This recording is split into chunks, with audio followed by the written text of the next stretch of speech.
السلام عليكم ورحمة الله وبركاته. الحمد لله وكفى وسلام على عباده الذين اصطفى أما بعد فأعوذ بالله من الشيطان الرجيم بسم الله الرحمن الرحيم والعصر إن الإنسان لفي خسر إلا الذين آمنوا وعملوا الصالحات وتواصوا بالحق وتواصوا بالصبر صدق الله المولانا العظيم. اللهم صل على سيدنا ومولانا محمد وعلى آل سيدنا ومولانا محمد وبارك وسلم. পবিত্র কোরআনে কারীমের ছোট্ট একখানা সূরা, সূরা আসর। আল্লাহ পাক জাল্লা জালালুহু এই সূরার শুরুতেই জামানার শপথ করেছেন, সময়ের কসম করেছেন। আল্লাহ পাক বলেন ওয়াল আসর, সময়ের কসম, কালের কসম। ইন্নাল ইনসানা লাফি খুসর, নিশ্চয়ই সমস্ত মানুষ ক্ষতির মধ্যে রয়েছে। ইন্নাল ইনসানা লাফি খুসর, নিশ্চয়ই, নিশ্চিত, এটা সত্য যে সমস্ত মানুষই ক্ষতিগ্রস্ত, ক্ষতির মধ্যে রয়েছে, ভুলের মধ্যে রয়েছে, বিপদের গণ্ডির ভিতরে রয়েছে। ইল্লাল্লাযীনা আমানু ওয়া আমিলুস সলিহাত, কিন্তু ওই সমস্ত ব্যক্তি ব্যতীত যারা ঈমান এনেছে এবং সৎ কাজ করেছে, যারা ঈমান এনেছে এবং সৎ কাজ করে, ওয়া তাওয়াসাউ বিল হাক্কি, পরস্পর হকের দাওয়াত দেয়, ওয়া তাওয়াসাউ বিস সবরি, এবং পরস্পর ধৈর্যের আহ্বান করে। এই চার শ্রেণীর মানুষ ব্যতীত সমস্ত মানুষকে আল্লাহ পাক ক্ষতিগ্রস্তদের কাতারের অন্তর্ভুক্ত করেছেন। এখন ভাবার বিষয়, আমি আর আপনি কি এই চার শ্রেণীর মধ্যে রয়েছে কিনা? প্রথম হলো ঈমান আনা। ইল্লাল্লাযীনা আমানু, যারা ঈমান এনেছে। আলহামদুলিল্লাহ, আমরা তো ঈমান আনলাম, এনেছি। দ্বিতীয় হলো ওয়া আমিলুস সলিহাত, নেক কাজ করা। নেক কাজের অর্থ এতটুকু নয় যে নামাজ পড়লাম, রোজা রাখলাম, হজ করলাম, যাকাত দিলাম, শুধু এতটুকুর মধ্যে নেক কাজের সীমাবদ্ধ না। নেক কাজ, ভালো কাজ হলো আমি ঘুম থেকে উঠা, ঘুমানো 24 ঘন্টার সমস্ত কাজ যেন আমি আল্লাহর রাসূলের নির্দেশ মোতাবেক করি। আমার আপনার প্রত্যেকটা নিঃশ্বাস যেন আল্লাহর সন্তুষ্টি মোতাবেক হয়। আমার আপনার প্রত্যেকটা সেকেন্ড যেন আল্লাহর রাসূলের সন্তুষ্টির মোতাবেক হয়। এটা হচ্ছে নেক কাজ। আজ আমরা পেরেশান, অস্থির, কে কোন দিকে ছুটতেছি আমরা কেউই বুঝি না। আসলে আমরা ক্ষতিগ্রস্তের মধ্যে রয়েছি। অনুভূতি নষ্ট হয়ে যায়, অনুভূতি নষ্ট হয়ে গিয়েছে, বিবেক নষ্ট হয়ে গিয়েছে। মূল্যবান সময় কোন কাজে ব্যয় হচ্ছে? সাহাবায়ে কেরাম প্রত্যেকটা মিনিটের হেফাজত করতেন, সেকেন্ডের হেফাজত করতেন। আজ ঘন্টাকে ঘন্টা আমাদের গল্পে স্বল্পে চলে যায়, কিন্তু ওয়াতাওয়াসাউ বিল হাক্কি, পরস্পর হকের দাওয়াত, এটা আমাদের মধ্যে আসে না। চা খাচ্ছে 5-7 জন বসে, ঠিক আছে, চা খাইলো, কথাবার্তা বললো, খোঁজ খবর নিল, এই ফাঁকে যদি একটু নসিহত করে দেওয়া যায় যে আমাদের ভালো হওয়া উচিত, আমাদের পাপ কর্ম ছাড়া উচিত, নামাজ ধরা উচিত, ধর্মের প্রতি অগ্রসর হওয়া উচিত, তাহলে ওয়াতাওয়াসাউ বিল হাক্কি হয়ে গেল। বাসে উঠলাম, পাশে কেউ বসা, তার সাথে 2-1টা নসিহত হলো, দাওয়াত হলো। আমার অধীনস্থদের মাঝে মাঝে মধ্যে কিছু দিনই কথা হলো, ঘরের মধ্যে কিছু দিনই কথা হলো, তাহলে ওয়াতাওয়াসাউ বিল হাক্কির উপরে আমল হয়ে গেল।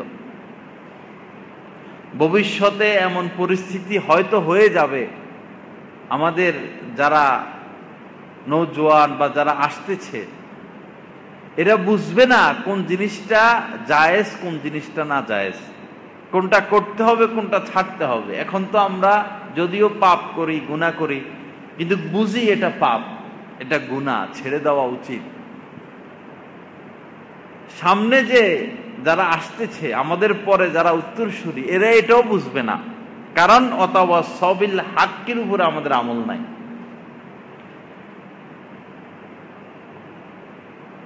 যে ঘরের মধ্যে মনে করুন কেউই নামাজ পড়ে না, যেই ঘরে কোনো তালিম নাই, যেই ঘরে দিনরাত গান বাজনা অশ্লীলতা, যে ঘরে নারীরা পর্দা করে না, হালাল খায় না, হালাল ইনকাম নেই, সেই ঘরে ছোট ছোট যে বাচ্চারা, তারা বুঝবে কিভাবে যে নামাজ না পড়া অপরাধ, গান শোনা অপরাধ, পাপে লিপ্ত হওয়া অপরাধ। পাশ্চাত্য বিশ্বের নারীরা তাদের চলাফেরাই উলঙ্গপনা। সন্তান দুনিয়াতে এসে তারা তাদের পিতার পরিচয় পায় না। ইউরোপ আমেরিকার অবস্থা, পিতাকে জানে না, মাও সুনির্দিষ্টভাবে বলতে পারে না তোমার পিতাকে। তো যে সন্তানটা দুনিয়াতে এসে পিতারই খবর পায় না, তার মায়ের চারিত্রিক অবস্থা এমন দেখে, সে সন্তান কি জিনা থেকে বাঁচবে? সে দুনিয়াতে এসে দেখে যে তার মাই 8-60 পোশাক, তার মাই উলঙ্গ থাকে, দিন রাত পাপে লিপ্ত, শরাব পান, জিনা, ব্যভিচার। তো সন্তান বুঝবে কিভাবে যে এই পোশাক পরা হারাম, জিনা হারাম, শরাব হারাম? সে বুঝবে কিভাবে? কারণ ওয়াতাওয়াসাউ বিল হাক্কির আমল তো নাই, ঈমানও নাই। তা আমাদের ঘরের অবস্থা তো ভবিষ্যতে এই হবে। এজন্য ঘরে কিছু তালিম করা দরকার, কিছু আলোচনা করা দরকার। প্রত্যেক দিনই একটু বসা বা মাঝে মধ্যে বসে নিজেদের দোষ ত্রুটিগুলো আত্মসমালোচনা। মনে করুন প্রতিদিনই তরকারিতে লবণ বেশি হয় বা মাঝে মধ্যে লবণ বেশি হয়, ঝাল বেশি হয়, এটা আলোচনা আনা যায় যে তরকারিতে তো ঝাল বেশি হয়ে যায়, যেহেতু পরস্পর বা তরকারি স্বাদ হয় না, পাকঘর অপরিষ্কার অপরিচ্ছন্ন, তখন যিনি পাকের দায়িত্বে আছেন তিনি তার সংশোধন হয়ে গেল। কেউ আছে হয়তো ঘুমায় রাত্রে 1টা 2টা 3টা, আল্লাহ রাসূল আগে আগে ঘুমাইয়া যাইতেন, আবার আগে আগে উঠতেন, ফজরের আগে উঠতেন, তাহাজ্জুদের সময় উঠে তাহাজ্জুদ পড়ে দোয়া মুনাজাত করে আবার একটু শুইতেন, আবার ফজরের জন্য উঠতেন। বর্তমানে ডাক্তাররা তো এটাই বলে, রাত্রে 10টার মধ্যে যদি আমরা শুয়ে যাই বা আরো আগে শুয়ে যাই, ফজর পড়া কোনো ব্যাপার না, এমনিই ঘুম ভেঙে যাবে, সারাদিন শরীরের মধ্যে একটা এনার্জি থাকবে। ওয়াজআলনা লাইলা লিবাসা, কোরআনে কারীমের মধ্যে আল্লাহ পাক বলেছেন রাত দিয়েছি তোমাদের বিশ্রামের জন্য। এটা বিশ্রাম। এখন আমাদের লাইফ স্টাইল হয়ে গেছে উল্টো। আমরা ঘুমাই 1টা 2টা 3টা, ঘুম থেকে উঠি 9টা 10টা, অফিস আদালত খোলে 9টা 10টায়, ব্যবসা বাণিজ্য খোলে। অথচ বরকত হচ্ছে ফজরের পরের সময়ের মধ্যে, এটা বরকতের টাইম। ওই সময় আমরা ঘুমিয়ে থাকি, তো বরকত আসবে কোথায় থেকে? যদি অফিস আদালতের সিস্টেমই এরকম হইতো, সকাল 7টায় অফিস, ঢাকাতে বিভিন্ন স্কুল ক্লাস শুরু হয় 7টায়, তো বাধ্যতামূলক এই বাচ্চাকে আগে আগে উঠতে হয়। অফিস আদালত ব্যবসা বাণিজ্য মার্কেট দোকান কারখানা সব 6টা বাজে খোলা, 5:30টায় খোলা, 6টায় ধরুন 6টায় খোলা। তাহলে 6টা যদি খোলা হয়ে যায়, তাহলে 7টা 8টা 9টা 10টা 11টা 12টা 1টা, এখানে 7 ঘন্টা হয়ে যায়। 1টার আগে বিরতি হলো, নামাজ হলো, এরপরে খাওয়া দাওয়া হলো, আবার 2টা 3টা 4টা পর্যন্ত, কত লম্বা টাইম।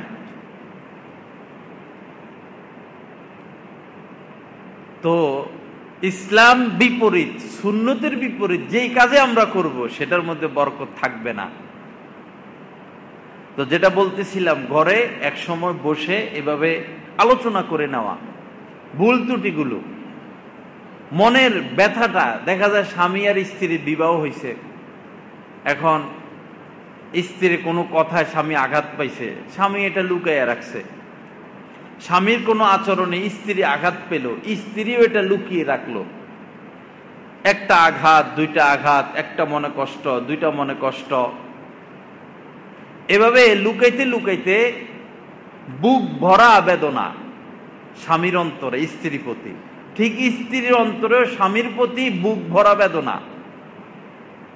আস্তে আস্তে দূরত্ব হয়, ঘৃণা সৃষ্টি হয়, একসময় বিস্ফোরণ ঘটে। আপনি বলুন যে আমি তো এই কথায় ব্যথা পেয়েছি, আমার তো এটা অপছন্দ, আমার কাছে এটা ভালো লাগে না।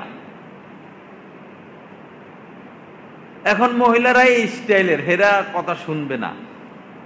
কিছু কিছু, বেশিরভাগ আল্লাহ বানাইছে তাদেরকে বাঁকা হাত দ্বারা, এখন করার তো কিছু নাই, তারা থাকবেই উল্টা। তাও আপনি তো বাহির করে দিলেন কষ্টটা। সে মানুক না মানুক, সে তো বুঝবে যে আমার স্বামী তো জিনিসটা পছন্দ করে না। হয়তো সে আপনার এই কথা মানবে না, তারপরেও তার অন্তরে একটা দয়া থাকবে যে আমার স্বামী তো এটা পছন্দ করে না, তাও তো আমি করি, আহারে এটা তো করা আসলে ঠিক না। হয়তো সে কথা না মানলেও অন্য কথা মানবে, মানুষ তো। বুজুর্গানে দিন এটা বলছেন, তোমার স্ত্রীর 10টা স্বভাব ভালো লাগে না, 20টা স্বভাব ভালো লাগে না, 100-এর মধ্যে 90টাই ভালো লাগে না, কিন্তু 10টা গুণ হইল তো তার আছে। তুমি ওই 10 গুণের দিকে তাকাইয়া তাকে ভালোবাসো, ধৈর্যের সাথে জীবন কাটাইয়া দাও। যদি এমন হয় যে তোমার স্ত্রী একবারে পুরা বাঁকা, হাড়ের মতো বাঁকা, তার দোষগুলো সংশোধন হয় না, খারাপ স্বভাবের এসলাহ হয় না, তখন তুমি মনে মনে ভাববা যে কিছু কিছু রোগ আছে সারা জীবন থাকে, যেমন ডায়াবেটিস, প্রেসার, অ্যালার্জি, এগুলার কোনো চিকিৎসা নাই। হয়তো চিকিৎসা আছে, ওষুধ কোম্পানি আল্লাহরা সিন্ডিকেট করে আসল ওষুধ দেয় না, হইতে পারে, সম্ভব। পৃথিবী তো এখন উল্টা চলে, কি হচ্ছে কি হচ্ছে না এটা আমরা বুঝবো না। চামড়া দেখেন, বিশ্বের বাজারে চামড়ার দাম, একটা চামড়ার জুতা কিনতে 3-4 হাজার টাকার দরকার, লেদার, অরিজিনাল লেদার, 3-4 হাজারে সম্ভব না। অথচ একটা গরুর চামড়া 200 টাকা বিক্রি করা যায় না। একটা গরুর চামড়া দিয়ে কয়েকশো জুতা সম্ভব বানানো, এটারে ফুলাইলে মোটা হয়, ফাট ফাট করা যায়। সিন্ডিকেট। হয়তো ডায়াবেটিসের ওষুধ আছে, হয়তো প্রেসারের ওষুধ আছে, হয়তো অ্যালার্জির ওষুধ আছে, না আসলটা বাইর করলে তো কোম্পানি চলবে না। তো যাক, সেদিকে যাব না। তো স্ত্রী তার এরকম কোন স্বভাব যে দূর হয় না, তখন আপনি ভাববেন যে এটা ওই প্রেসারের মতো, ডায়াবেটিসের মতো, এটা আজীবন থাকবে। যার প্রেসার হয় তো সে প্রেসার নিয়ে বেঁচে থাকে, যার ডায়াবেটিস হয় সে ডায়াবেটিস নিয়ে বেঁচে থাকে। স্ত্রীর এই সমস্যা, আমাকে এটা নিয়ে বেঁচে থাকতে হবে। এই এই এই ধৈর্য ধরে ধরে জীবন কাটিয়ে দিতে হবে, এছাড়া দ্বিতীয় কোনো রাস্তা নাই। এজন্য আল্লাহ পাক বলেছেন ওয়াতাওয়াসাউ বিল হাক্কি ওয়াতাওয়াসাউ বিস সবরি।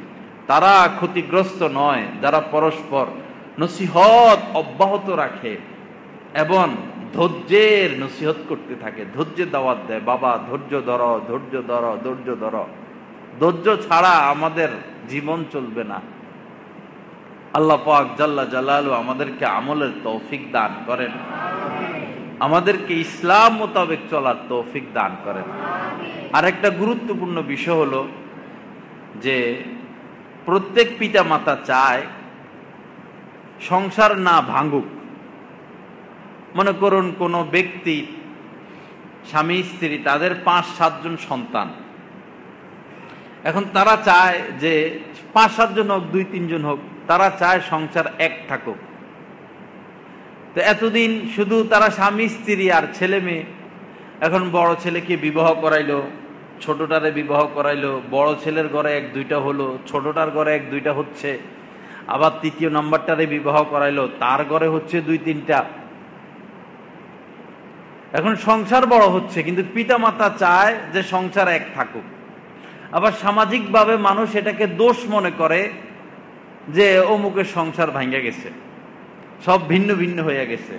মানুষ তো আসলে জাহেল, মূর্খ। ওই যে ইন্নাল ইনসানা লাফি খুসর, ক্ষতিগ্রস্ত, বুঝে না আসলে। তো যখন সংসার ছোট ছিল, তরকারি পাকাইলে প্রত্যেকের জন্য 1 পিস মাছ, 5 পিস মাছ হলে তরকারি হয়ে যায়। এখন সদস্য হয়ে গেছে 20-22 জন। এখন একটা পাতিলায় 20 টুকরা মাছ দিলে না তরকারি হবে না মাছ পাকানো হবে। ঝামেলা তো বাড়তেছে। এই বউ হেই বউয়ের ঠেলা দেয়, হেই বউ ওই বউয়ের অপেক্ষা থাকে, অমুকে পাকাক অমুকে পাকাক। ঝামেলা বাড়ে, ভেজাল বাড়ে। ইসলামের মেজাজ হলো, হযরত থানবী রহমতুল্লাহ আলাইহি বলছেন, যখন আপনার সন্তান বড় হয়, সংসার এক থাকুক, থাকার খাওয়ার ব্যবস্থা আলাদা করে দেন। এটা মূল নীতি। সংসার ভাঙার দরকার নাই, থাকা খাওয়া আলাদা।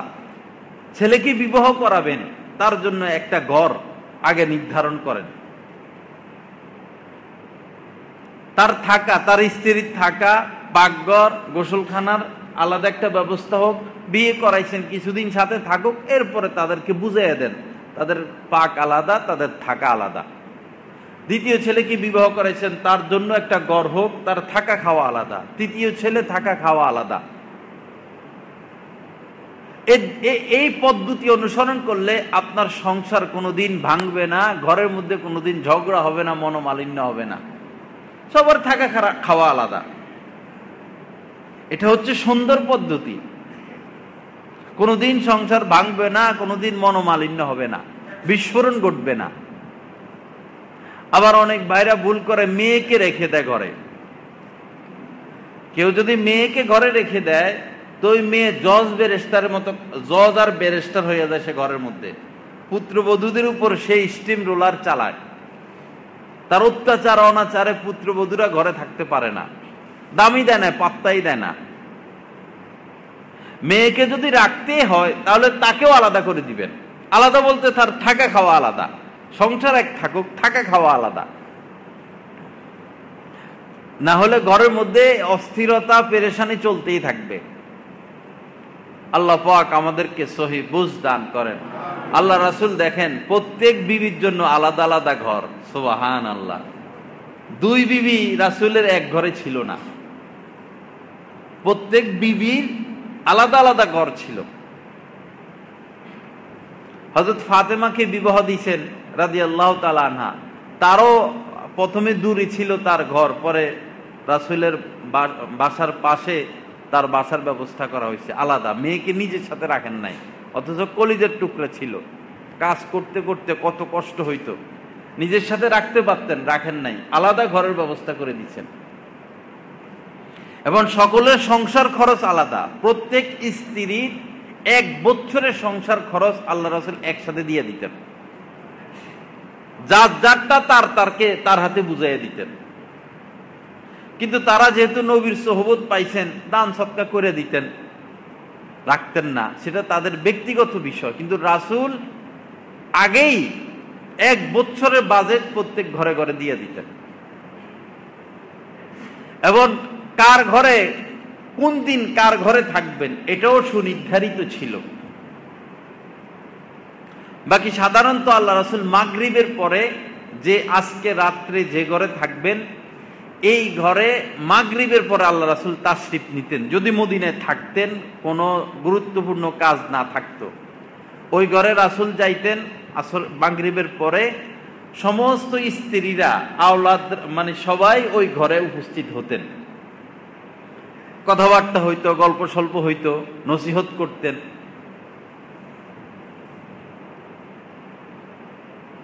রাসূলের জিন্দিগি সুন্নত যদি আমরা অনুসরণ না করি তো শান্তি আসবে কোথায় থেকে? আমাদেরকে তো মডেল অনুসরণীয় আল্লাহ পাক আল্লাহ রাসূলকে বানাই দিয়েছেন, আমার নবী মডেল, তাকে অনুসরণ করো।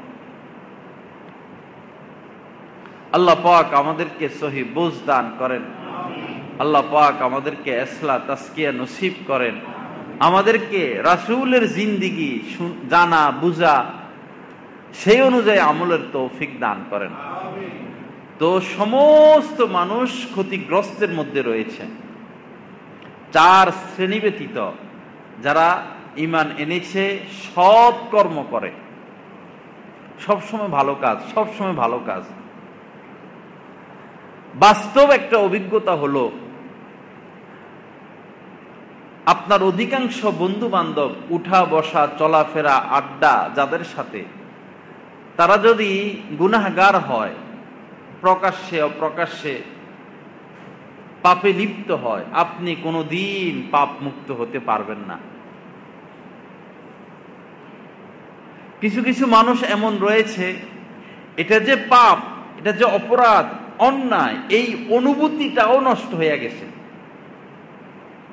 হাদিস শরীফের মধ্যে আসছে, কোনো মানুষ যদি কোনো গুনাহ করে, সাথে সাথে তার অন্তরের উপর একটা দাগ পড়ে, সাথে সাথে। তো সে যদি তওবা করে নেয়, আল্লাহ ভুল হয়েছে, আল্লাহ মাফ করে দেন। গুনাহ হয়েছে, সাথে সাথে তওবা করলো, বা একটু পরে তওবা করলো, তওবার সাবানের দ্বারা, তওবার পানির দ্বারা ওই আত্মা পরিষ্কার হয়ে যায়। শরীর পরিষ্কার করতে হয় সাবান দিয়ে, পানি দিয়ে, আর আত্মা পরিষ্কারের সাবানের নাম হচ্ছে তওবা, তওবা ইস্তেগফার। কিন্তু যদি সে তওবা না করে, আল্লাহর কাছে মাফ না চায়, দাগ এটা থেকে যায়। আরেকটা পাপ করে, আরেকটা দাগ পড়ে, আরেকটা পাপ করে, আরেকটা দাগ পড়ে। এভাবে তার অন্তরটা দাগ পড়তে পড়তে পড়তে পড়তে অন্তরের উপর আবরণ সৃষ্টি হয়, আস্তরণ হয়। পরে অন্তর এত শক্ত হয়, তখন আর অন্তরের মধ্যে অনুভূতি থাকে না। তো কিছু কিছু মানুষ এমন রয়েছে, ফ্যামিলি এমন রয়েছে, দিদার সে অপরাধে লিপ্ত হয়, তাদের অনুভূতি নাই যে এটা অপরাধ, এটা গুনাহ। গীবত করতেই আছে, গান শুনতেই আছে, অশ্লীলতা করতেই আছে, সুদ ঘুষ খাইতেই আছে, জুলুম করতেই আছে, অনুভূতি নষ্ট হয়ে গেছে। আপনি যদি ওরকম কোন ফ্যামিলিতে যান, ওরকম বন্ধু বান্ধবের সাথে বসেন, উঠা বসা করেন, এক পর্যায়ে আপনার অনুভূতিটাও নষ্ট হয়ে যাবে। গুনাহ হলে আপনার ভিতরে লাগবে না যে হারে পাপ হয়ে গেছে। নেক মানুষের সাথে থাকতে থাকতে, চলতে চলতে, উঠা বসা করতে করতে মানুষের অনুভূতির মধ্যে এক জাগরণ সৃষ্টি হয়, অনুভূতিটা সতেজ হয়, সে জাগ্রত হয়, সে ঘুমন্ত থাকে না। তখন যদি গীবত হয়ে যায়, কুদৃষ্টি হয়ে যায়, পাপ হয়ে যায়, ঠাস করে লাগে, আওয়াজটা একটু কমা, এই জায়গায় ঠাস করে লাগে, হারে গীবত হয়ে গেল, হারে জুলুম করে ফেললাম, হারে হিংসা করে ফেললাম, হারে অপরাধ হয়ে গেল। অনুভূতি সতেজ কেন? কারণ সৎ মানুষের সংস্পর্শে সে থাকে। তো বাস্তব অভিজ্ঞতা যেটা, সেটা হলো কোনদিন আপনি পাপ মুক্ত হতে পারবেন না যদি উঠা বসা চলাফেরা পাপীদের সাথে হয়। আর অবশ্যই অবশ্যই আপনি আল্লাহওয়ালা হয়ে যাবেন, পাপ মুক্ত হয়ে যাবেন, নিশ্চিত। এটা 100% সত্য। আপনি হাজারো পাপে লিপ্ত যদি থাকেন, যদি নেককারদের সাথে উঠা বসা হয়, সম্পর্ক হয়, আপনার মধ্যে অপরাধ থাকতে পারে না।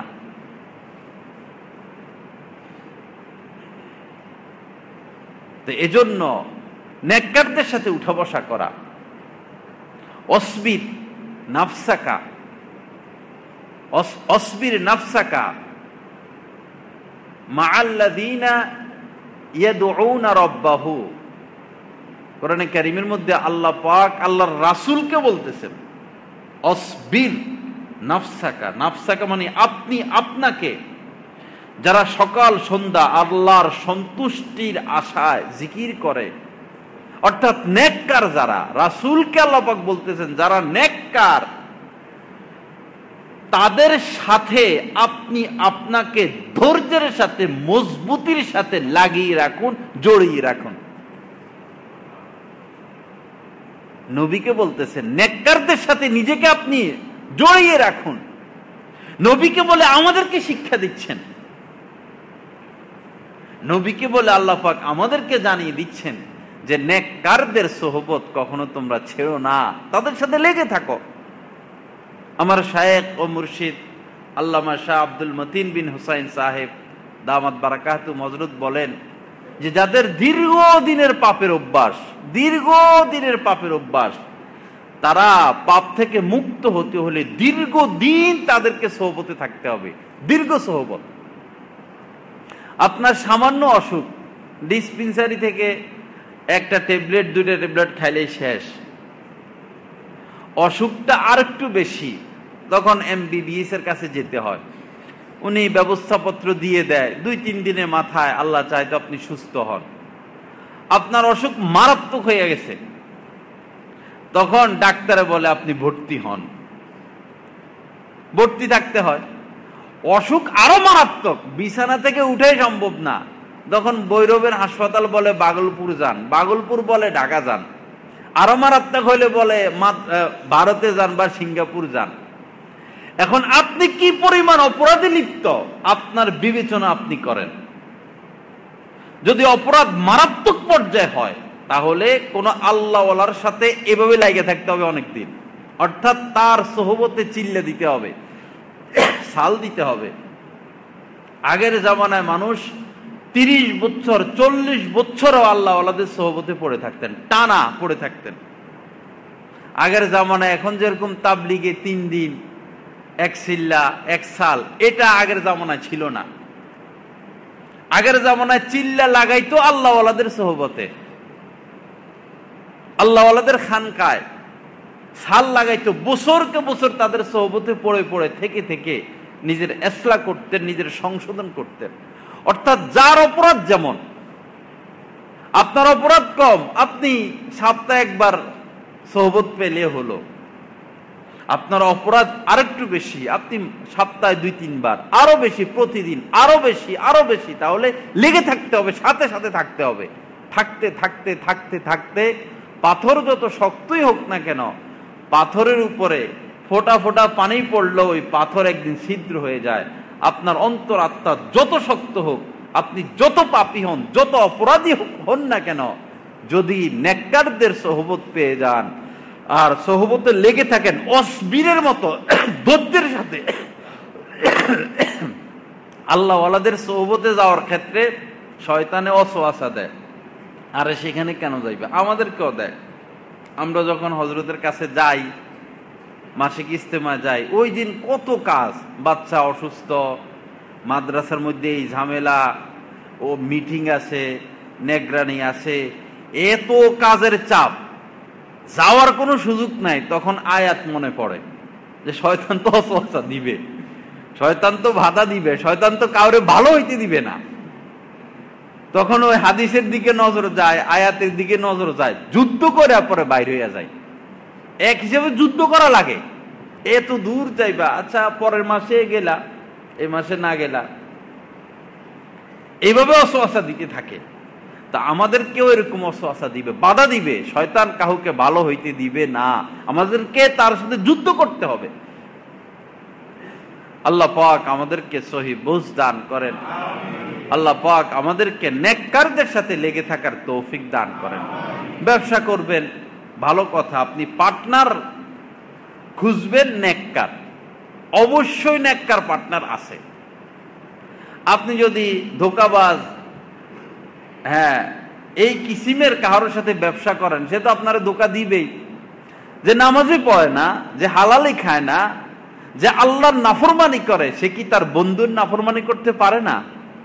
যে দিন রাত আল্লাহর সাথে নাফরমানিতে লিপ্ত, সে তো, এটা তো সহজ, তার পিতার সাথে নাফরমানি করা, মাতার সাথে নাফরমানি করা, তার বন্ধু বান্ধব ব্যবসায়িক পার্টনারের সাথে নাফরমানি করা তো স্বাভাবিক। এজন্য যাকে তাকে ব্যবসার পার্টনার না বানানো, যাকে তাকে বন্ধুত্বের আসনে না বসানো।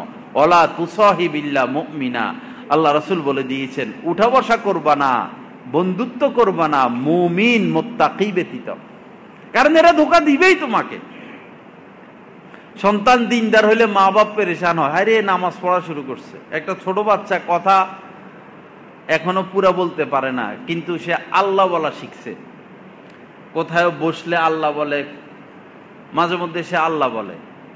এখন তার মামা হইলো একটু এই অন্য কিসিমের আর কি, মানে এত ছোট বাচ্চা আল্লাহ বলে, তার গায়ে এটা লাগে।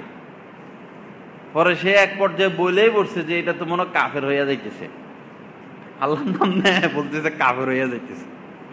এই অবস্থা সমাজের। যে ছেলেটা একটু নামাজি হবে, মা বাবাই বাধা দিবে। নামাজি হইলে এটা ভালোই না, আপনার সাথে সে আর নাফরমানি করবে না। স্টাফ নামাজি হইতে চাইলে, স্টাফ অনেক জুতার কারখানা আছে, মালিকরা নামাজ পড়তে দেয় না, অথচ গান গাইতেছে, মোবাইল টিপতেছে, ল্যাংটা হইয়া বসে রয়েছে, ওগুলোতে কোনো বাধা নাই, নামাজের সময় নামাজ পড়তে দিবে না। আরে ভাই, সে নামাজ পড়লেই না কাজটা ঠিক মতো করবে। যে আল্লাহর হুকুম মানবে, সে মালিকের হুকুমও মানবে। যে আল্লাহর হুকুমে লুকোচুরি করে, সে তো আপনার ব্যবসারে খাইয়া দিবে। এজন্য দোকানের মধ্যেও স্টাফ নিতে, নামাজি নেওয়া, নেককার নেওয়া, ভালো মানুষ নেওয়া, তখন ব্যবসায় উন্নতি লাভ করা যায়। আল্লাহ আমাদেরকে সহি বুঝ দান করেন। আল্লাহ পাক জাল্লা জালালু আমাদেরকে মেজাজ, ইসলামের মেজাজ, আল্লাহ ওয়ালাদের সোহবতের আরেকটা বড় এই উদ্দেশ্য হচ্ছে মেজাজ ঠিক করা, রুচি ঠিক করা। কোন মানুষের মধ্যে একবারে মারাত্মক কৃপণতা, অথচ সম্পদ আছে, তো তার এই কৃপণতা আর দূর হবে না। তার এই কৃপণতা তার সন্তানের মধ্যে ঢুকবে, পুরো বংশই কৃপণ হবে। এখন তারা যাদের অন্তর বড়, এরকম আল্লাহ ওয়ালাদের সোহবতে থেকে থেকে অন্তরকে বড় করবে। কিছু মানুষ আছে দেখবেন সম্পদের অভাব নাই, কিন্তু একটা ভালো জামা গায়ে দেওয়ার তৌফিক হয় না। ওই রাস্তার পাশে যে পোশাক পাওয়া যায় এরকম পোশাক, অথচ সে লাখপতি কোটিপতি। ভাই, ভালো পোশাক পরতে ইসলাম নিষেধ করে নাই। আপনি ভালো একটা জুতা পরেন, ভালো একটা পোশাক পরেন, ভালোভাবে থাকেন, এটা ইসলামের নিষেধ না। আল্লাহু জামিলুন ইউহিব্বুল জামাল, আল্লাহ পাক সুন্দর, সৌন্দর্যতাকে তিনি পছন্দ করেন। দেখেন না আকাশটাকে কিভাবে সাজালেন তিনি, সমুদ্রের ঢেউ, নদীর টলমল টলমল কিভাবে সাজাইলেন, টমাটোটাকে কত সুন্দর আকৃতি দিলেন, প্রত্যেকটা ফুল, প্রত্যেকটা ফল, গাছপালা, তরুলতা কত ভাবে তিনি সাজাইছেন। আপনি কেন অপরিষ্কার থাকবেন? আপনি কেন অপরিচ্ছন্ন থাকবেন? মোষগুলো বড় বড়, দাড়ি এলোমেলো, চুল এলোমেলো। হাজার হাজার পুরুষ মানুষ আছে যারা বগল পরিষ্কার রাখে না, অপরিষ্কার, অপরিচ্ছন্ন, নাকের পশম বাইর হয়ে থাকে, দেখা যায়। এমনি কি হেডম পাওয়ার, শুধু হুজুরদের ভুল ধরে, শুধু হুজুরদের ভুল ধরে, অমুকের এই দোষ, অমুকের এই দোষ, নাকের পশম বাইর হয়ে একাত লম্বা হয়ে রয়েছে। এরকম মানুষও আছে, মোজ ঠোঁটের উপরে চলে আসছে। এটা তো ঠিক না। পরিচ্ছন্ন থাকা, পরিষ্কার থাকা। আল্লাহ রাসূল তালিযুক্ত পোশাক পরেছেন সত্য, কিন্তু পরিষ্কার পরেছেন। পোশাকে তালি থাকতো সাহাবায়ে কেরামের, কিন্তু অপরিষ্কার থাকতো না, পরিষ্কার থাকতো। যাকে আল্লাহ পাক যে অবস্থায় দিয়েছেন, হাদিস আছে এরকম, আমরা পড়েছি, ইন্নাল্লাহা ইউহিব্বু আন ইয়ানজুরা, এবারটা মনে আসতেছে না, হাদিসের অর্থ এরকম, আল্লাহ যাকে যে অবস্থায় রাখছেন, সামাজিক অবস্থান, সে সেভাবে চলুক, আল্লাহ এটা চান। আপনি সারা জীবন অর্থ কামাইছেন, ভালো এক জোড়া জুতা পরলেন না, তো এই অর্থ তো আপনার দুনিয়াতে কাজে লাগলো না। আল্লাহ পাক আমাদেরকে সহি বুঝ দান করেন। আল্লাহ পাক কৃপণতা থেকে, বখিলামি থেকে আমাদেরকে হেফাজত করেন। আরবি সাহিত্যের কিতাব আমরা একটা ঘটনা পড়ছি। আবুল কাসেম নামে এক লোক ছিল, সে এরকম কৃপণ মার্কা আর কি। পরে সবাই তাকে চিনত সমাজের, যে ওই যে আবুল কাসেম আসতেছে, মানে এই মার্কা তো 10 টাকা পকেট থেকে কখনো বাইর হয় না, নিজের জন্য না পরের জন্য না। পরে তার এক জোড়া জুতা ছিল, জুতার মধ্যে তালি লাগাইতে লাগাইতে লাগাইতে লাগাইতে জুতা অনেক বড় হয়ে গেছে, কয়েক কেজি ওজন হয়ে গেছে। তো তার জুতা এটা হারাইতো না, কেমনে হারাবে? সবাই চিনে এটা আবুল কাসেমের জুতা, তারাও চিনে, তার জুতাটা বেশি প্রসিদ্ধ, অনেক ভারী হয়ে গেছে তালি লাগাইতে লাগাইতে। পরে তার এক বন্ধুর সাথে একদিন দেখা, বন্ধু বলল, দোস্ত হায়রে, তোর এক জোড়া, তোর জুতার এই হালত, কয়েক কেজি ওজন, আচ্ছা তোরে আমি এক জোড়া জুতা হাদিয়া দিব। খুশি, আরে বন্ধুই বলছে যে এক জোড়া জুতা হাদিয়া দিবে, খুশি। পরে একদিন সে বাথরুমে প্রবেশ করছে, কয়েকটা বাথরুম ছিল, বাথরুম থেকে বের হয়ে দেখে যে তার জুতার সাথে নতুন এক জোড়া জুতা। তো সে ভাবছে যে আমার বন্ধুই তো বলছিল নতুন এক জোড়া জুতা হাদিয়া দিবে, মনে হয় আমি বাথরুমে এই কারণে আর অপেক্ষা করে নাই, জুতাটা রাইখা চলে গেছে। পরে ওই নতুন জুতাটা পরে সে বাড়িতে চলে আসছে। তো নতুন জুতা যার, সে ছিল আসলে বাথরুমে, সে বাইর হইয়া দেখে যে আরে আমার জুতা নাই, আবুল কাসেমের জুতা, জুতা এটা তো প্রসিদ্ধ। পরে সে কাজী সাহেবের কাছে গেছে, যাই বললো, কাজী সাহেব, ওই যে আবুল কাসেম ভাই, তার জুতা তো প্রসিদ্ধ, কয়েক কেজি ওজন, আমি বাথরুমে গেছি নতুন জুতা রেখে, আমার জুতাটা পরে সে তার জুতা রেখে চলে গেছে। পরে তাকে ডাকা হয়েছে, বিচার করছেন, জরিমানা করছেন, শরম দিছেন। পরে লজ্জিত হয়েছেন, জরিমানা দিছেন, বাড়িতে ফিরে আসছেন, জুতার প্রতি ঘৃণা আসছে। জুতা এটা নিয়ে আমি কি করবে? জুতা এটা একজনের ছাদের উপরে রেখে চলে আসে, ঘৃণার ছোটে আর কি, এটা ছাদের উপরে থাক, ফালাই দিতে কষ্ট লাগে আর কি, ছাদের উপরে থাক, হেফাজতে থাক। নিজের ছাদ বা কারো ছাদের উপর রেখে আসছে। পরে একটা কুকুর, ওই এক ছাদ থেকে আরেক ছাদে কুকুর লাফ মারে না, তো জুতা এটা কুকুরে কামড় দিয়া এক ছাদ থেকে আরেক ছাদে যাইতে জুতাটা পড়ে গেছে নিচে, নিচে পড়ছে এক লোকের মাথার উপরে, মাথা গেছে ফাইটা। পরে জুতা তো প্রসিদ্ধ, সবাই চিনে আবুল কাসেমের জুতা, ওই বেচারা রক্ত আর জুতা নিয়ে কাজী সাহেবের কাছে গেছে। কাজী সাহেব বিচার করতে করতে শুধু জুতার বিচার। পরে এই কইল যে, কাজী সাহেব দেখেন, আবুল কাসেমের জুতা ছাদের থেকে আমার মাথায় ফালাইছে, আমার মাথা তো ফাইটা গেছে। পুলিশ পাঠাইছে, তারে ডাকাইছে, বিচার করছে, জরিমানা করছে, জেলও দিছে। দ্বিতীয়বার তো পরে এখন কি করবে, জুতা এটা কি করবে, জেল টেল খাইটা বাইরে হয়েছে, জুতার পেরেশানিতে আসে, জুতা যায় নদীতে ফালাই দিছে। এবার নদীতে ফালাইয়া চলে আসছে, আরেকজন গেছে মাছ ধরতে, জাল মারছে, জালের মধ্যে উঠছে জুতা। জুতা তো সবাই চিনে, পরে কায়রে আবুল কাসেমের জুতা কেমনে জানি নদীতে আসছে। পরে আইনা হের বাড়িতে দিয়ে গেছে, আবার ভাই তোমার জুতা তুমি না, নদীতে পড়ে গেছিল। জুতার পেরেশানি শুধু বাড়তেই আছে। পরে একদিন রাতের গভীরে যাইয়া ওই একজনের ঘরের পাশে আর কি মাটি খুঁড়তেছে আর কি, মাটির নিচে জুতা রাখবে রাতে গভীরে, কারণ নদীতে ফালাইও পেরেশানি, ছাদের উপর রাইখাও পেরেশানি। পরে ঘর আলা মনে করছে যে তার ঘরের ভিতরে সিঁদুর কাইটা ঢুকে ডাকাতি করবে। পরে এরা সব দেখছে আবুল কাসেমে এই করতেছে, সাক্ষী রেখে দিছে। পরে ওই মাটির নিচের দেখছে জুতা টুতা রাখছে, যে প্রমাণের জন্য জুতা সহ কাজী সাহেবের কাছে গেছে, যে দেখেন কাজী সাহেব রাত দুপুরে, রাত গভীরে সে আমাদের ঘরে সিঁদুর দিয়া ঢুকতে চাইছিল, এই প্রমাণ, এই তার জুতা। অনেক লম্বা কাহিনী। তো পদে পদে কদমে কদমে হেনস্থা, অপমান, লজ্জা, কেন? কৃপণতার কারণে।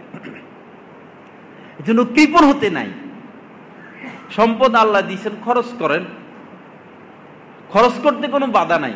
ভালো পোশাক পরেন, ভালো জুতা পরেন, গুনাহ থেকে বেঁচে থাকেন, স্বচ্ছ পরিচ্ছন্ন জীবন। মনে করুন আপনি গোসল করলেন, গোসলের আগে বাড়তি চুল পশম যা আছে সব পরিষ্কার করলেন, ভালো করে সাবান দিয়ে গোসল করলেন, গেঞ্জিটা পরিষ্কার, জামাটা পরিষ্কার। গেঞ্জি দুর্গন্ধ হলে মনে তো খারাপ হয়ে যায়। আমার শায়েখের রুমে এক লোক একদিন প্রবেশ করছে, হযরতের মুরিদ, মুরিদদেরকে তো শাসন করতে হয়, নিয়ম।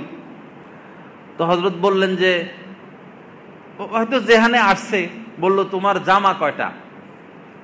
তো সে বলল আমার জামা তো 5-6টা। হযরত বললেন তোমার গেঞ্জি কয়টা? বলল 2টা। এমন রাগ করছেন, রাগ করে পরে তার রুম থেকে বাইর করে দিছেন। মানে হযরতের মেজাজ হলো যে জামা তো কম হইলেও চলে, একটা জামা 2-3 বার পরা যায়, গেঞ্জি তো একটা 2-3 বার পরা যায় না, বরং গেঞ্জি দৈনিক 2-3টাও লাগে, ঘামায় গেলে গেঞ্জি পাল্টাইতে হয়, স্বাস্থ্যের জন্য ক্ষতিকর। হযরতের কোন সফরে আমি দেখছি যে এক মাহফিলে বয়ান করছেন, ঘামায় গেছেন, রুমে আইসা আগে গেঞ্জি পাল্টাইছেন, আবার আরেক মজলিসে গেছেন, নতুন গেঞ্জি পরে গেছেন। একই রাস্তায় একই সফরে কয়েকবার, মানে ঘামাইলেই, বেশি ঘামাইলে গেঞ্জি পরিবর্তন করে নেন। তো হযরত বললেন যে তোমার জামা তো 2-3টা হইলেও চলে, কিন্তু গেঞ্জি 2টা দিয়ে তো চলা যায় না, গেঞ্জি কম কেন? তার মানে তুমি অপরিষ্কার থাকো, তোমার শরীরে গন্ধ হয়, তোমার স্ত্রী তোমার দ্বারা কষ্ট পায়, তোমার মানসিকতার মধ্যে সমস্যা আছে, রুচির মধ্যে সমস্যা আছে। চ্যানেল কোথায়? সিরিয়াল। রাত্রে শোয়ার আগে অজু করা সুন্নত, অজুতেই, অজুর মধ্যে মেসওয়াক রয়েছে, তার মানে মুখ পরিষ্কার হলো, হাত পরিষ্কার হলো, পা পরিষ্কার হলো।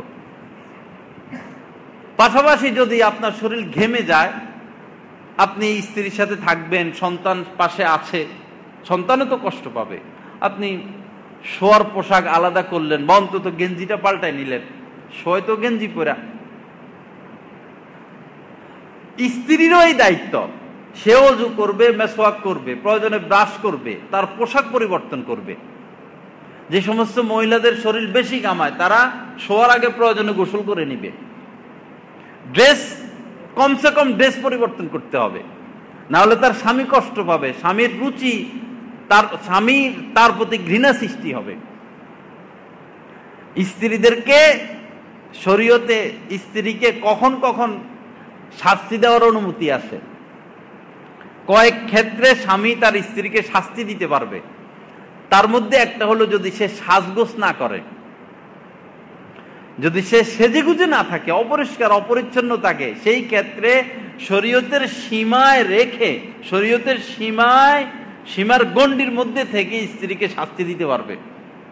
বাকি যেহেতু এখন ফেতনার জামানা, তাও এটা আলেমদের সাথে পরামর্শ করেই করতে হবে কি শাস্তি দিতে হবে। শাস্তি শুধু যে মায়ের মানি হাত তোলা শাস্তি না, আপনি তার দিকে তাকাইলেন না, আরেক দিকে ফিরে থাকলেন, কথা বললেন না, এটা তো একটা শাস্তিই হলো। এটা হলো আসল শাস্তি। শুধু কুকুরের মতো মারলে কি শাস্তি হয়? কোনো কারণে কথা বললেন না, ইসলাম যেটা শিখেছে যে বিছানা পরিবর্তন করা, আপনি আলাদা হয়ে গেলেন, তাকে আলাদা করে দিলেন, এগুলো হচ্ছে শাস্তির বিধান। তো যাই হোক, এই বিষয়গুলো আমরা মানার চেষ্টা করব। কৃপণতা এটা ভালো জিনিস না। কারিবুন মিনান নার, বখিল মানুষের ক্ষেত্রে আল্লাহ রাসূল বলেছেন যে তারা জাহান্নামের নিকটবর্তী। বাঈদুন মিনাল জান্নাহ, জান্নাত থেকে বহু দূরে। কারিবুন মিনান নাস, যারা কৃপণ, যারা দানশীল, তারা মানুষের অন্তরের মানুষ, মানুষ তাকে পছন্দ করে, ভালো হোক মন্দ হোক, বিপদে পড়লে তার থেকে সহযোগিতা পায়, মানুষ তাকে ভালোবাসে। কারিবুন মিনান নাস, বাঈদুন মিনান নাস। কিন্তু যে কৃপণ, যার অন্যের জন্য যার পকেটে হাত যায় না, সে হাজার কোটিপতি হলেও মানুষের অন্তরে তার কোনো মর্যাদা নাই। সামাজিকভাবে আপনারা বিবেচনা করে দেখুন, আছে 2 টাকা খরচ করে না, মানুষ তাকে পছন্দ করে না। দোয়া করলেও, মরে গেলেও মানুষের অন্তরে তার প্রতি কি আসবে না? মায়া আসবে না। আর যার দান হাত লম্বা, তা সে মারা গেলে দূরের দূরের মানুষও বলে হায় রে, একজন ভালো মানুষ চলে গেল। ইমাম জয়নাল আবদিন রাহমাতুল্লাহ আলাইহি যখন মারা গেছেন, ঘর থেকে চিৎকারের আওয়াজ আসতো, ঘর থেকে চিৎকারের আওয়াজ আসতো, হাউমাউ করে মানুষ চিৎকার দিয়ে কাঁদতেন। সবার একই কথা ছিল যে রাত গভীরে যে আমাদের ঘরে পানি দিয়ে যেত সে কোথায়? 40টা ফ্যামিলি ইমাম জয়নুল আবদিনের অর্থায়নে চলত, 40টা ফ্যামিলি। আজ আমরা শুধু সঞ্চয় করি, এটার মধ্যে মজা নাই, স্বাদ নাই, এটার মধ্যে আসলে স্বাদ নাই। একজন গরিব মানুষ সাহায্য চাইছে, 5 টাকা দিলেও হয়, 2 টাকা দিলেও হয়। আপনি 20 টাকা দিলেন, 50 টাকা দিলেন, দেখবেন তার মুখে হাসি, অন্তরের দোয়া। আপনি যদি মানুষ হন, তার হাসি আর খুশি দেখে আপনার মধ্যেও খুশি কাজ করবে যে আমি একজন মানুষকে খুশি করতে পারলাম, একজন মানুষকে আমি খুশি করতে পারলাম আল্লাহর সন্তুষ্টির উদ্দেশ্যে। এটা অনেক বড় কথা, অনেক বড় বিষয়। আল্লাহু ফি আউনিল আবদি মা কানা আল আবদু ফি আউনি আখিহি। আল্লাহ রাসূল বলেছেন, যে ব্যক্তি অন্যের উপকারের পিছে লেগে থাকে, একজন মানুষ যতক্ষণ পর্যন্ত অন্যের আব্দুন বলা হয়েছে এখানে, একজন মানুষ যতক্ষণ পর্যন্ত অন্যের খেদমতে লিপ্ত থাকবে, উপকারে লিপ্ত থাকবে, আল্লাহর সাহায্য ততক্ষণ পর্যন্ত তার সাথে সামেলে হাল থাকবে। আল্লাহর সাহায্য তার থেকে ছুটবে না, কারণ সে অন্যের সাহায্য করে। এজন্য নিজেও ভালোভাবে চলা, নিজের অবস্থা অনুযায়ী, এবং আশপাশেও একটু খেয়াল রাখা, মসজিদ মাদ্রাসা দ্বীনি কাজের প্রতিও খেয়াল রাখা। মসজিদে নামাজ পড়তে আসলাম, সেজদা দিচ্ছি টাইলসের উপরে, মাথার উপরে ফ্যান চলতেছে, এসি বাতাস দিচ্ছে, একটু তো চিন্তা করা উচিত যে এটার তো একটা খরচ আছে, সরকার ব্যয় বহন করে না, আল্লাহ পাক এটা জনগণের হাতে ছাইড়া দিচ্ছেন, দেখি কে কি করে। লিয়াবলুয়াকুম আইয়ুকুম আহসানু আমালা, আল্লাহ পাক দেখতে চান কে কতটুকু ভালো কাজ করে, এটা দেখতে চান, এটা সুযোগ দিয়ে দিচ্ছেন আল্লাহ। দেখি আমি, যে যেমন ভালো কাজ করবে সে তেমন পাবে।